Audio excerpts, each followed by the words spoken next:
Good morning, students. Today we will try to complete our discussion on harmonic oscillator. In the previous lecture, we have discussed about a Hermite differential equation solution, and then we obtained Hermite a general expression for the Hermite polynomial. And today we will try to basically look at the solutions, and also we will try to calculate the normalization constant. Please remember that we have not, as of now, we have not calculated the normalization constant, which is actually important as far as the wave function of the harmonic oscillator is concerned. And the solution what we have obtained is that the solution of harmonic oscillator is psi n of z, which is actually the product of hn of z multiplied with e to the power minus z square by 2, which we call it as the asymptotic solution. Then the product of this one actually has to be multiplied with the normalization constant. Why? Because that we have to ensure that the wave function what we have obtained, it has to satisfy three conditions. One is the it has to be continuous, it has to be single valued, and it has to be square integrable.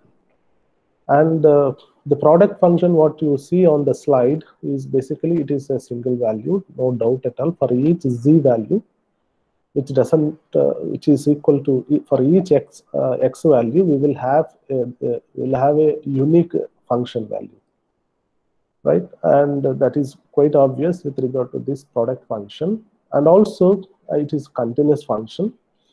So what is something that we have to ensure is that the square integrability. So from the square integrability, obviously we can get the normalization constant. And we have also obtained the eigen value, which is nothing but the energy, a general expression for energy of the harmonic oscillator, which is given by n plus half h nu, where n is the quantum number, whose values can vary from 0, 1, 2, 3, 4, and so on, up to infinity, right? And we can have the quantum number, and then 0, 1, 2, 3, 4 on down. We can substitute different values of quantum number, and we can also calculate the Hermite polynomials. In the center column in the table, what you can see, these are Hermite polynomials. Of course, these are some of my favorite questions. Normally, I'd like to ask in the examinations, whether it is internals or in the final examination. And for that matter, you all actually have to thorough in calculating the integrals. So how to evaluate Hermite polynomials? To evaluate Hermite polynomials, what you have to know is that a general expression for Hermite polynomial, you have to remember and memorize that. Okay, so the general expression for Hermite polynomial is given by e to the power z square multiplied by minus 1 to the power n d to the power n by d z to the power n multiplied by e to the power minus z square. That is the Hermite polynomial general expression. So by substituting the different n values, we can obtain different Hermite polynomials. For example, we can substitute what is the minimum possible value for n. The quantum number n actually start from 0. So you can start substituting different values of n. And for 0, when you substitute, then what it is here, actually you can see here, here there is 1 n. So you can substitute n is equal to 0 here. So anything to the power 0, it is 1. Okay. So this product is basically e to the power z square, right? And d to the power 0 by d to the power z to the power 0. So what do you mean by d to the power 0? By d z to the power 0. It essentially means that you don't do any differentiation. Okay, if it is 1, you have to do 1 time differentiation. If n is equal to 2, 2 times differentiation, you have to do the function which is on the right hand side of the differentiation, right? So if it is 0, then obviously you just don't do any differentiation. When you don't do differentiation, so this product, what it becomes is basically e to the power minus z square. already outside this actually e to the power z square. So e to the power d square multiplied by e to the power minus z square. So essentially it is e to the power z square minus e to the power z square, which is equal to e to the power 0, which is nothing but 1. Okay, the first Hermite polynomial is a constant, and in fact it is a 1. Okay, and the second one you can in the similar fashion you can obtain. Okay, how to do it? There is nothing, just to substitute for values for n is equal to 1. So minus 1 to the power 1, that means basically 1 minus 1 itself. So this is minus e to the power minus z square. Then d to the power 1 by dz to the power 1 means the function which is right side, that is e to the power minus z square. So that function you have to take the differentiation one time. So if you do the one time differentiation, it is going to be minus z square. It is nothing but minus 2z. Minus z square, the differentiation is 2z multiplied by e to the power minus z square. Okay, so effectively that is going to be minus 2z multiplied by e to the power minus z square from outside, which is multiplied by minus e to the power z square. So minus minus both basically cancel each other. Then you have e to the power z square, and also you have e to the power minus z square. So both get cancel each other. Okay, both get cancel each other, and it is going to be 1. But yeah, it is going to be, sorry, yeah, it is going to be 1. But there is a 2z is there, minus 2z, that minus minus basically both got cancelled out, and essentially what you obtain is a 2z term. Essentially what you are going to get is a 2c, 2c, that is here. So if you substitute n is equal to 1, it is 2c. So in this fashion you can actually calculate different Hermite polynomials. Please take it as an exercise, and the examination point of view, these may be asked by myself and the external examiner. Okay. Similarly, you can also extend this discussion by substituting to different values of quantum numbers in the energy expression, that is n plus half h nu. One can also obtain the eigenvalues or the different energies of the different energy levels of the harmonic oscillator, and when you substitute n is equal to 0, and this becomes half h mu. When you substitute n is equal to 1, it becomes 3 by 2 h mu. When you substitute n is equal to 2, 5 by 2 h mu, and the next one 7 by 2 h mu, and the next one 9 by 2 h mu, and so on. It continues. So you will have a ladder of energy levels in the harmonic oscillator. Okay, so we'll come to the wave function, the nature of the wave functions again, maybe at the end of our discussion.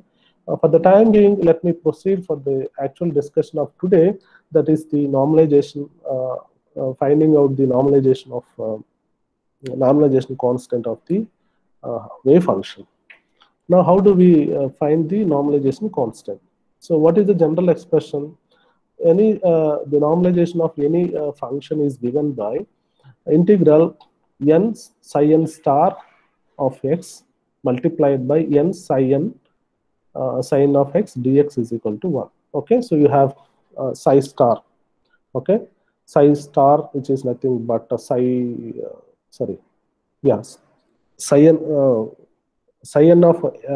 n of x square is equal to 1. Integral psi n of square is equal to 1, which is actually, so if it is normalized, the integral is going to be 1. But if it is not normalized, and you can always multiply the wave function with some unknown normalization constant, which generally we take it as a n, and then that product has to be 1. And what is n? That actually we have to find. Now, you also please remember that what is the relation between z and x. You remember at the beginning of our discussion, solving the Schrodinger wave equation of the simple harmonic oscillator, we have introduced a constant, we have introduced a variable z, which actually depends upon x.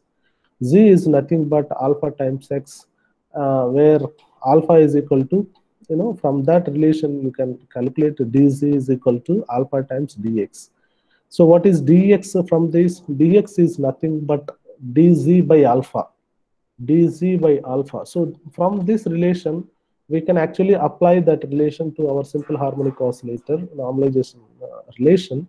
Then n square. So from the integral, you can see here that this is n and n, both n square comes outside the integral. We can write it integral minus infinity to infinity, and psi n square of z, psi n square of z, dz by alpha is equal to 1.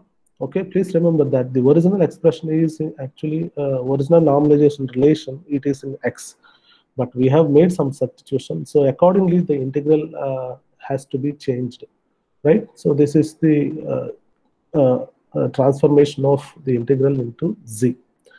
So having transformed the integral thing, then what we are supposed to do? So what is psi n? Psi n of x is nothing but actually it is a somewhat very complex, that is e to the power of minus z square, e to the power z square by 2, that is the asymptotic one, multiplied with the hn of c, which is a Hermite polynomial.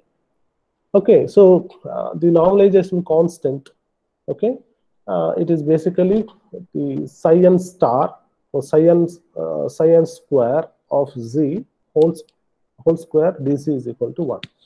Okay, so you just, if you, what is psi n of x, you just substitute here, this is actually this factor. Okay, now the point I just wanted to make here is this. So this particular equation, actually, if you look at very carefully, it is very difficult to solve. This particular equation is very difficult to solve because the integration of this function is not easy. Because you remember what is hn of z? Hn of z, what it contains? Hn of z contains e to the power z square multiplied by minus 1 to the power n, d to the power n divided by dz to the power n multiplied by e to the power minus z square. That is the hn of z. So if you substitute everything here, then the total function becomes very complicated. And in fact, it is very difficult to solve the function, but we will try an indirect approach wherein we use the generating function of the Hermite differential equation, and then we try to get the normalization constant. Before that, let me remind you, suppose if you evaluate integral minus infinity to infinity psi n of z, psi m of z, okay, dz is equal to how much? So it is definitely going to be 0. So please remember that psi n, n and m are the quantum numbers. Okay, so different quantum numbers. So the value for n, I mean the quantum number n can be any number 0, 1, 2, 3, 4, and so on, right? So you can think of like if you try to integrate, if you try to multiply two different wave functions, wherein two different wave function of the different states, and then if you integrate it over the entire space, that becomes 0. Basically, that is orthogonality condition, right? So according to the orthogonality, that function becomes the integration becomes 0. And if you substitute the values for psi n of z, it is essentially of this quantity. Okay, that is nothing but e to the power minus z square by 2. So this quantity is this. Okay, similarly, this quantity is this factor. Okay, I hope that you are following what I'm trying to convey the message. Suppose if you evaluate if you evaluate an integral involving different values of n and m, right? The product of psi n of z and then psi m of z, and integrated over the entire space, and that is going to be 0. Okay, so this you keep in mind, and because this is very important. So let us use now generating function for evaluating the normalization constant. Okay, So for this purpose, maybe I will be taking two generating functions, wherein in one generating function, as usual, capital S of small s z, which is equal to e to the power minus s square plus 2sg, which is equal to summation n runs from 0 to infinity s to the power n by n factorial hn of z. This is something that the generating function which we have already discussed. Okay, so while solving the Schrodinger wave equation, right? So we have actually obtained this generating function, especially while finding out the Hermite polynomial, the generating function was introduced, which essentially is this. So every differential equation has got its own generating function. So for Hermite differential equation, this is the generating function. Now the generating function, let us suppose that there can be another generating function in another variable, that is capital S of t comma c, which is equal to e to the power minus t square plus 2tz, which is equal to summation m runs from 0 to infinity t to the power m by t to the power m by m factorial multiplied by hm of z. Okay, how these generating functions are different? How these generating functions are different? So they are having different variables, and accordingly they are having different quantum numbers. That's all it is. So there is nothing that I'm doing. I'm just trying to consider two generating function for the same Hermite polynomial in two different notation. That's all it is. Now having these two generating function, now what I do, I try to evaluate an integral involving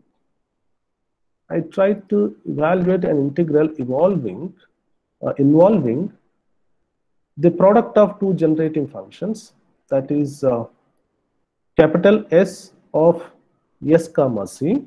Okay, so this is one generating function and this is another generating function. Okay, so I am trying to multiply both the generating functions, and then the product of these two generating functions, which I am actually trying to multiply with the exponential function, that is e to the power minus z square. Okay, so basically we are multiplying three different functions, that is e to the power minus z square and the product of the generating functions, and we are going to get some function. That function, what we are going to do is that we are trying to integrate it over the entire space with respect to z, right? That is what we are doing. Okay, why we are doing this, why we are only taking this product, this will be clear to you as we proceed. Now, for the time being, imagine that we are interested in evaluating this particular very complex integral. Now, you can substitute what is s of capital S of z comma s comma z, and also s of t comma c, right?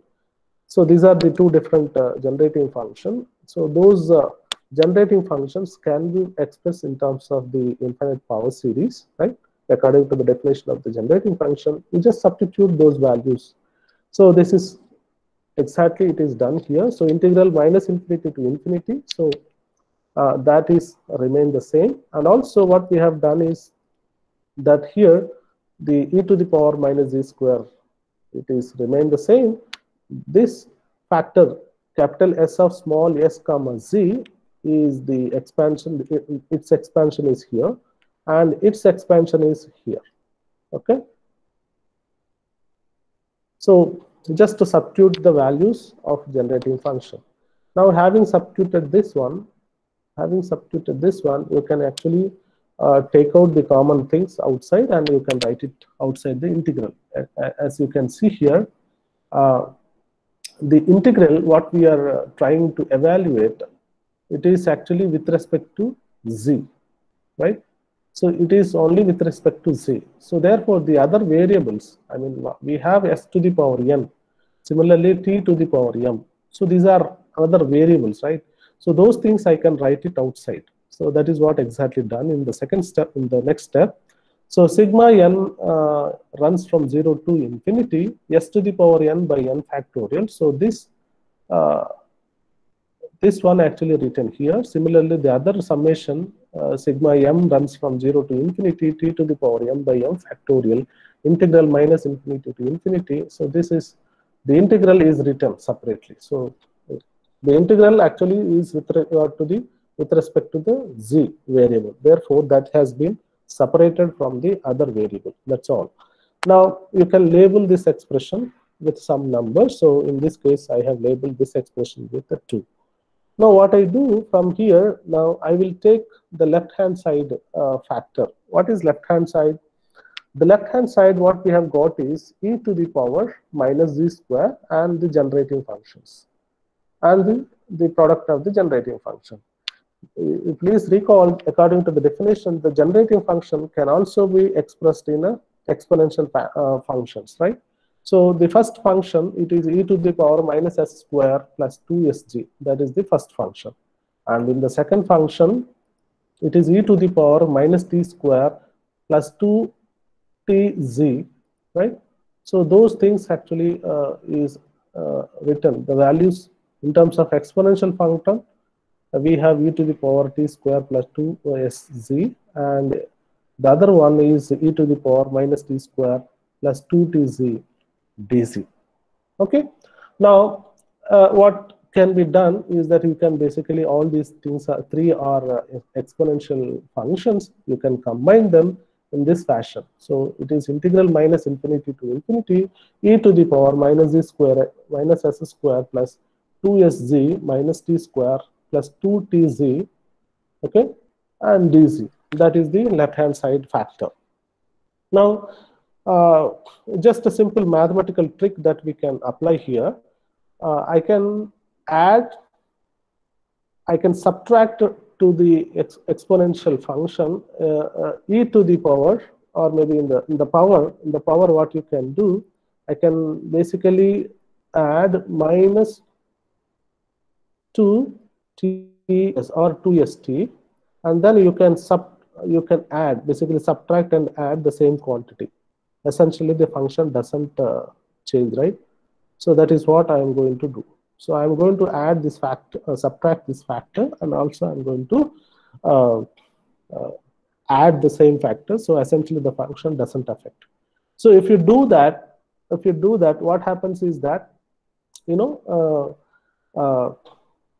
if you do that, this becomes e to the power minus z square minus s square plus 2sg plus minus t square plus 2tz, and then minus 2st. So minus 2st, right? So this entire thing becomes minus of z minus s minus t whole square, right? And then you have the other one, the 2st is remain the same. Okay, you can just, it is like a minus b minus c whole square. So what happens to that?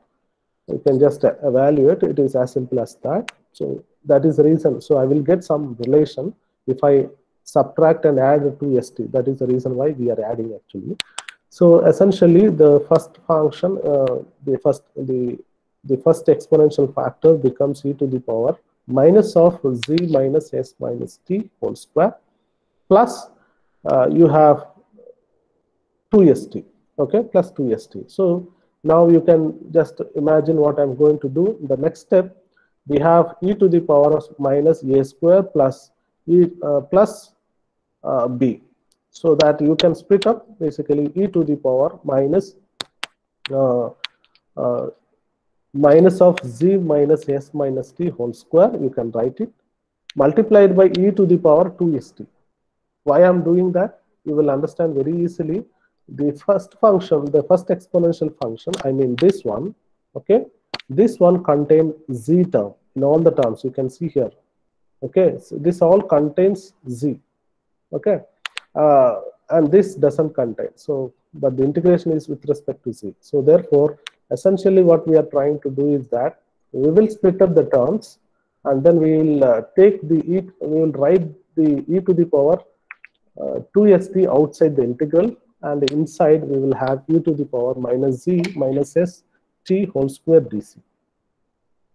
Okay, so having written this relation, now what can be done? The next step is that let us assume that uh, this this function, that is z minus s minus t, let us assume that let us represent with some variable that is y. Okay, which implies you can calculate from there that what is dc. Okay, what is dc can be written. If you can write what is dc, that is nothing but a dy. Why? Because it is with respect to only z, right? So we don't have to worry about the other one. And the next one, you can actually transform the integral into the, according to our substitution. Now we have substituted z minus s minus t as the variable y. Accordingly, we have to calculate what is dc. So once you calculate what is dc, then this particular integral term, that now it will transform to this integral term. Okay, so e to the power 2st integral minus infinity to infinity e to the power minus y square dy. Okay, please remember y is nothing but z minus s minus t, d minus s minus t. Now, this is equality, or it is a kind of integral value, so we can just adopt it directly from the mathematics. Integral minus infinity to infinity e to the power x square or minus any variable square. Okay, any variable square e to the power minus x square or e to the power minus y square. That integral actually becomes square root of pi. It becomes square root of pi. Okay, so you can just straight away take it from the mathematics, right? And then outside the integral we have e to the power 2st, e to the power 2st. So that essentially the left hand side factor, it becomes square root of pi multiplied by e to the power 2st. We are not done. And the function you can actually write down. It is the exponential function. We know how to express the e power x in terms of infinite power series, right? So that can be written. Of course, this is multiplied with the square root of pi, that you can write outside the brackets, and inside e power x can be written as 1 plus x by x to the power 1 by 1 factorial plus x square by 2 factorial plus x cubed by 3 factorial and so on. Likewise, we can actually expand the exponential function, and what we get is basically square root of 1 plus 2st by 1 factorial, 2st square by 2 factorial plus 2st cubed by 3 factorial plus and so on, 2st to the power n divided by n factorial plus and so on, and the power series actually continues. Okay, so this is the exact value of the left hand side. And what about right hand side? What is right hand side? Please recall our previous expression, that is equation number 2. It is nothing but the summation or n runs from 0 to infinity, s to the power n by n factorial, and summation m runs from 0 to infinity, t to the power n by n factorial, and integral minus infinity to infinity e to the power minus z square by hm of z dc. That is the factor. Now you can see this integral. You can see this integral very carefully. We try to look at it. So we are going to substitute different values for n. Similarly, we are going to substitute different values for m. Okay, and essentially this is an infinite power series, right? You can see that the summations, there are two summations, one with respect to n. So the values of n can be changed from 1, 2, 3, 4, so on and so on infinity. Similarly, m can also be varied. Okay, so you have a infinite terms in the summation, and also remember that each term is multiplied with an integral. Each term is also multiplied with an integral. Okay, is also multiplied with an integral, and this integral it becomes 0 for all the terms except one term. It becomes 0 except for one term. Why? Because I have already reminded you what is orthogonality. What is orthogonality condition? The orthogonality condition says that integral minus infinity to infinity, right? Minus infinity to infinity, e to the power minus z square hn of z and hm of z dc. That is basically the orthogonality. So we have two different functions, okay, two different harmonic oscillator wave functions. Okay, one represent one state, one represent the other state, right? So the integration of these two different wave function, right, over the entire space, actually it becomes 0. That is what we have learned based on the orthogonality. Okay, so therefore you can write in the power series so many terms as per the values of m and n. Okay, you can initially have you vary n values 0 to infinity. Similarly, in the other case, you can vary 0 to infinity and the cross terms. So there are basically so many terms in the thing, and each term in the infinite power series actually has multiplied with the integral, and in this integral, because of this integral, all the terms actually got vanishes except one term. That one term is nothing but integral infinity to infinity, minus infinity to infinity, e to the power minus z square, hn of z and hn of z dc. Do you agree my statement? It is just normalization, right? If the two terms, if n and m both are same, basically what I'm saying orthonormality. So if n and m values are same, only that particular integral will survive, and corresponding coefficient also will survive, the summation, right? Corresponding this coefficient or this term also will survive. The rest of the terms in the infinite power series, basically they vanish. Why? Because the integral is involving different eigenfunctions. Okay, had it been the case, if it is only the same eigenfunctions of the same state, then the integral is going to be 1, right? That is the exact reason, and only one term in the right hand side will survive, rest of all the terms will vanishes. So that particular term is nothing but s to the power n t to the power n, right? S to the power n by n factorial, t to the power n by n factorial, integral minus infinity to infinity, e to the power minus z square hn square of z dc.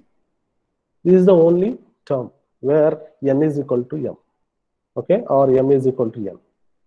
If both has got same, then that particular term only will survive on the right hand side. Now coming back to our left hand side and right hand side, from the equation number 2, we have got what is left hand side, that is nothing but square root of pi multiplied by 2 e to the power 2 st, which you can actually expand in this manner.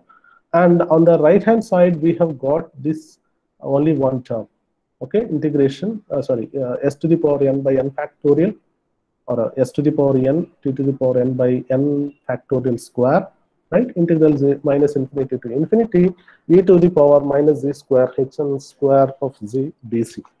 So this is the term. I hope that you are following. If you have not followed, you can raise your question. Yes, sir. Okay. And again, the logic actually hereafter. Now, the logic is this.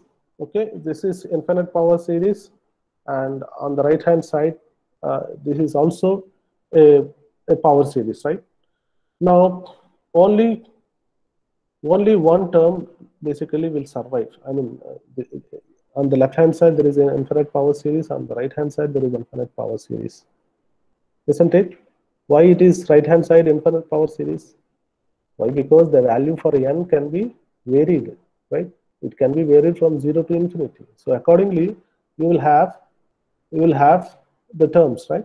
So infinite series on the right hand side, infinite series on the left hand side, and in between we have equality. relation. So the two infinite power series are equal only when the individual terms, okay, are basically equal to each other. So otherwise this equality cannot be satisfied. Therefore, what we do, we try to compare the equal terms. Okay, we'll try to compare the equal terms or the coefficients of the equal terms. Like what we do, that the common terms can be calculated. So the common term in the left hand side, right? This is nothing but this term, that is 2 to the power n s to the power n t to the power n by n factorial multiplied by square root of pi. So that is what it is written here. Okay. Now on the right hand side, what it is? So right hand side already it is the common term, so nothing to do much. So you can just keep it like this. Now you can see that there are some cancellations, common terms on the left hand side and also right hand side. So those things you can make it cancel each other, right? And this, there is a, in the denominator on the right hand side, there is n factorial, and this you can move here. Okay, this you can move here. If you move it, then now the integral becomes minus infinity to integral minus infinity to infinity e to the power minus z square hn square z dc is equal to square root of pi 2 to the power n by n multiplied by n factorial. Are you following this? Yes, sir. So having followed this, let us go back and recall our actual expression of normalization relation, that is n square by alpha integral minus infinity to infinity e to the power z square hn square z dz is equal to 1, right? This is our original normalization equation. Now this integration, what is the value of this integration is actually obtained from the previous from the indirect method, right? So that value is nothing but square root of pi 2 to the power n multiplied by n factorial, which is equal to 1. Now what is something that we don't want to have it? We wanted to have the value of n, so therefore you can keep n one side, the other side you can move the other terms to the other side. So essentially what you get is n is equal to alpha by square root of alpha by square root of pi 2 to the power n multiplied by n factorial. So that is the normalization constant of the harmonic oscillator. I'm sure that most of you have realized here, unlike our previous discussions, especially with regard to particle confined to 1D box and 3D box, we have seen that the normalization constant actually doesn't have any quantum numbers. In the case of particle in one-dimensional box, the normalization constant is square root of 2 by L, right? And the case of 3D box, it is square root of 8 by L cube, if it is a cubical box, something like that. So there is no question of quantum number within the normalization constant, right? But here you can see that this is the normalization constant, capital N, is equal to alpha by square root of alpha by square root of pi 2 to the power n and n multiplied by n factorial. So what is n? N is nothing but the quantum number. Okay, so that means unlike the previous model systems, we have got a normalization constant expression wherein the quantum number is involved. That means for each state you will have a different, for each eigenstate you will have a different normalization constant. For each state there is a different energy, that is known fact anyway. And in addition to that, here for each energy, each eigenstate, the wave function will have its own normalization constant. So this is something that you should remember. Okay, and also you can actually transform this particular relation to in terms of x by substituting what is alpha. Alpha is nothing but z by x. So z is nothing but alpha times x. From there alpha is equal to z by x. So you can just substitute that one, and also you can substitute what is alpha. So alpha is nothing but mk by h cos square to the power 1 by 4th. Okay, so that is the alpha value. So you can substitute and then you can transform and write the expression in terms of x. That is also possible. However, I will not do that. You can take it as an example. Okay, so coming to the discussion and the final simple harmonic oscillator solutions are given by En, that is the eigen energy or the eigenvalue or the energy of the harmonic oscillator, which is given by n plus half h nu, and psi n of c, the wave function, which is equal to the normalization constant capital N of small n. Since the normalization constant depends upon the quantum number, so it is appropriate that we should denote such a variation with some kind of notation, right? So therefore, so capital N suffix small n, which means is that it depends upon the quantum number, right? And multiplied by the asymptotic solution multiplied by the Hermite polynomial. Okay, and for just try to recall what is Hn of z. Hn of z is nothing but the Hermite polynomial that is given by e to the power z square multiplied by -1 to the power n, d to the power n divided by dz to the power n multiplied by e to the power minus z square. So that is the Hermite polynomial. Similarly, normalization constant is given by square root of alpha by square root of pi to the 2 to the power n multiplied by n factorial. And you can just work it out for the ground state. The normalization constant is given by alpha times 2 to the power 0. Ground state n is equal to 0, right? And then 2 to the power 0 means 1. And similarly, 0 factorial means it is 1. Therefore, essentially, the normalization constant for the ground state, it is going to be alpha square root of alpha by square root of pi, right?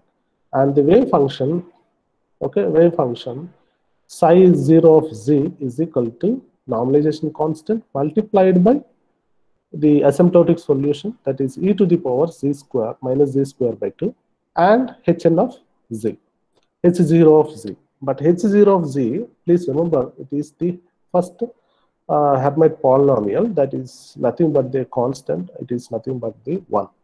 Therefore, the wave function becomes, just the normalization constant multiplied with the asymptotic solution, because the other factor, Hermite polynomial, it is just a constant, that is 1. Okay, so we can just ignore that. It is e to the power minus z square by 2. As you can realize, this is actually the shape of a Gaussian function. Okay, so this is a very interesting function, Gaussian function, very beautiful shape that we can see. Well, you can see the shape of these wave functions. In this diagram, what you can see on the left-hand side, this is the potential of the harmonic oscillator, is the parabolic nature. Unlike the particle confined to 1D box or 3D box, here the potential energy abruptly doesn't become 0, because the walls are not actually steep; they are, expanding. So that is one thing. Similarly, the wave functions, you can work it out. The wave functions, it is fairly simple. The wave function, any wave function is multiplied by the this e to the power minus z square by 2 multiplied by the Hermite polynomial. The first Hermite polynomial, sorry, the first ground state wave function is already here. So you can see here, it is e to the power minus z square by 2. Okay, you can substitute what is the value of the function at x is equal to 0 or z is equal to 0. X is equal to 0 means z is equal to 0, right? Z is nothing but alpha times x. Therefore, x is equal to 0 means z becomes 0. So if z is 0, e to the power 0, that is 1. That is the maximum. The function will have a maximum value at that place, and then other values, it basically vanishes. So it is nice Gaussian shape, you can find it. And when it comes to the, when it comes to the second wave function or the first excited state, so there will be some normalization constant which you can actually take it like an exercise. So this is maybe I will write here. psi1 of z is equal to, so there is some normalization constant that is, I'm not going to calculate, but you can take calculate yourself, multiplied by e to the power minus z square by 2. This is the asymptotic solution, multiplied by the Hermite polynomial. What is Hermite polynomial? Hermite polynomial for the first excited state, well, it has gone. Let me do it once again. So psi1 of z is equal to normalization constant 1 and multiplied by e to the power minus z square by 2 multiplied by 2z. So this is the first excited state wave function of the harmonic oscillator, 2z. So 2z, so you can easily guess this function.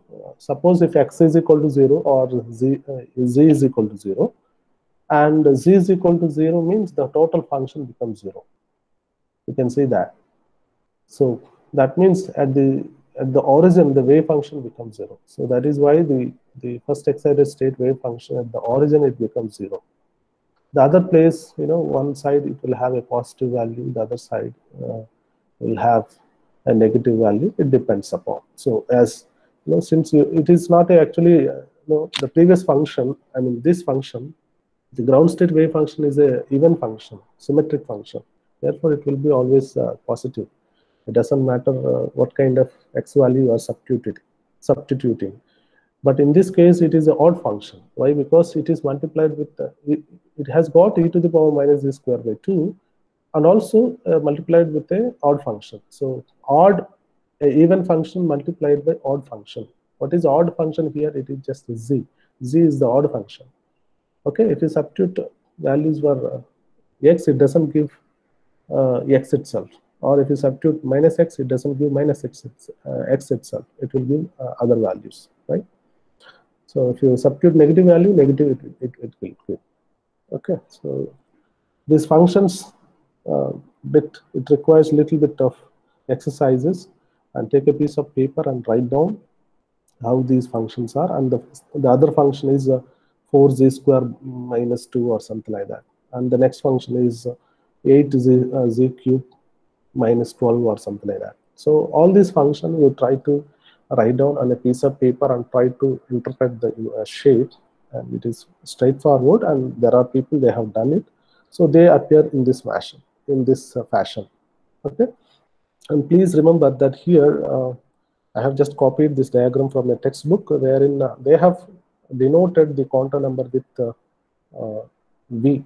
Okay, it all depends upon how you proceed in understanding the subject, how you explain it. It doesn't matter. And moreover, in the quantum chemistry, it is appropriate to use n, quantum number, but this particular diagram was taken from spectroscopy, where the spectroscopy vibrational, as you know, the simple harmonic oscillator is the model system for the vibrational, for understanding the vibrational motion of the bonds, right, or the molecules. So therefore, vibration, V stands for vibration, so people call it as a vibrational quantum number. Okay, so in that respect, it is denoted with the V, but don't confuse with these notations. Okay, these are all, after all, as quantum numbers. Okay, right. And this diagram, what you see is is basically the probability diagram of different eigen states. Okay, and this is something that that you should realize. In the case of 1D box and 2D box or 3D box, the wave functions basically abruptly they become 0 at the walls, but here it doesn't become. Why? Because as I pointed out just before, the walls are very smooth. Okay, so therefore the wave function try to penetrate through the walls, and then you can also find a little bit of wave even outside the wall. Okay, so why? Because these are smooth, and then they are not abruptly become 0. Okay. And the energy values already we have discussed. We can have the starting point energy that is half h mu. And again, here the notation you can see here, it is represented with omega, h cross omega. So don't confuse with these things. Omega is basically a kind of the frequency. We are using h nu, so we can just use nu alone, or you can use h omega. So h cross omega, it doesn't matter, right? And then we have a ladder of energy levels, and each has got its own energy. And if you can try to remember, and these are very interestingly equi-spaced energy levels. Equi-spaced energy level. That means the energy difference between any two successive levels. The energy difference between any two successive levels. Successive means next to next, right? So it is same. Try to evaluate the energy difference between 0 and 1. So it is basically h nu. You try to evaluate these two numbers. It is again h nu. You try to evaluate this one. It is again h nu. So any two successive levels, the energy difference between any two successive levels, it remains the same, and the factor the number is h nu, where nu is the frequency of the oscillator, right? And also you realize the fact that when you substitute the n is equal to 0, the ground state energy, it is not 0, which is actually inconsistent with the Heisenberg uncertainty relation, right? So the system doesn't keep quiet, even at the 0 Kelvin, it tries to basically oscillate. So if the system is oscillating, obviously it will have basically some amount of energy, and that is the energy, what we call it as a 0-point energy. So this is something that I have explained when we were discussing about the particle in one-dimensional box. The same thing happens. So this is consistent with the Heisenberg uncertainty relation. Okay. So, and the difference between classical picture and the quantum mechanical picture, as we have seen that the classically speaking, I think these points also mentioned at the beginning of the lecture, the harmonic oscillator topic. The potential energy basically depends upon is nothing but the half kx square, where k is the force constant, which basically tells about the stiffness of the bond, I mean, strength of basically that particular bond, and x is the displacement. So how much it is displacing, that it basically tells you. So the energy actually depends upon the variable x. So, and the displacement can be in principle any value. So there is no restriction. Classically speaking, there is no restriction on the displacement. Accordingly, the system will have that much kinetic energy. Okay, and that means any number it can have. But as we have realized, just now, it doesn't, permit, the quantum mechanics doesn't permit that any amount of energy. And in fact, it says that it will have a specific amount of energy. What is the specific amount of energy? The specific amount of energy is starting from 0, that is half h nu, and then 3/8 h nu, 5/2 h nu, and so on. The energy is basically governed by n plus half h nu. So any value which is permitted as per that formula is allowed. The other values are not permitted.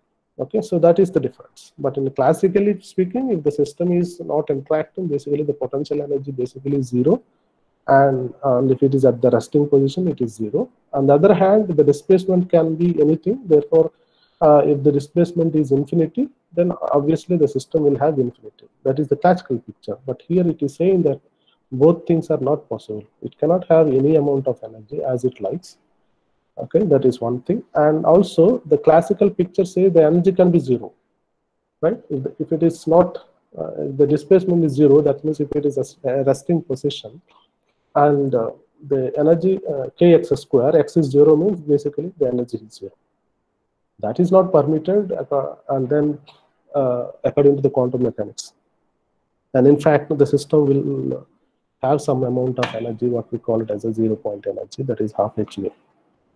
Okay, so I think with this we have come to the conclusion of the harmonic oscillator. There are a couple of other things can be discussed under this, but as you realize that we are having the virtual classes, and difficult for me to cover some of the problems, but I always suggest all of you to go to the standard textbooks and then try to refer the exercises and problems given just backside of the chapter.